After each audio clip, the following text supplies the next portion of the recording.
Hi friends, welcome to the current affairs today. Iran రాజధాని టెహరాన్లో Hamas సంస్థ political bureau chief హత్యకు గురయ్యారు. ఆయన పేరు ఏమిటి? ఇస్మాయిల్ హనియో. సిడ్బీ బ్యాంకు నూతన చైర్మన్గా ఎవరు నియమితులయ్యారు? మనోజ్ మిట్టల్. 21వ ఎక్సర్సైజ్ కాన్క్వెస్ట్ 2024 పేరుతో ఏ దేశాలు సైనిక విన్యాసాలు నిర్వహిస్తున్నాయి? India, Mongolia. World wide web day ప్రతి సంవత్సరం ఆగస్టు 1న జరుపుకుంటారు. టిమ్ బెర్నర్స్-లీ డబ్ల్యూడబ్ల్యూడబ్ల్యూని ఏ సంవత్సరంలో కనుగొన్నారు? 1989. బాస్కెట్బాల్ ఫెడరేషన్ ఆఫ్ ఇండియా ఏ నగరంలో కోర్వస్ అమెరికన్ అకాడమీ సహకారంతో నేషనల్ బాస్కెట్బాల్ అకాడమీని ఏర్పాటు చేసింది? ముంబై.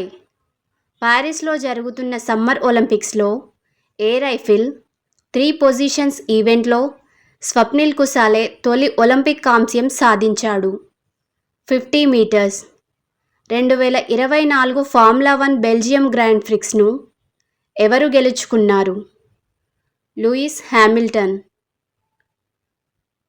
సంజయ్ శుక్లా ఇటీవల ఏ సంస్థకు మేనేజింగ్ డైరెక్టర్గా నియమితులయ్యారు? ఎన్హెచ్బి. ఇటీవల ఏ సంస్థ పర్యావరణ పరిరక్షణలో గ్లోబల్ వాటర్ టెక్ అవార్డు 2024ను గెలుచుకుంది? Delhi metro rail corporation.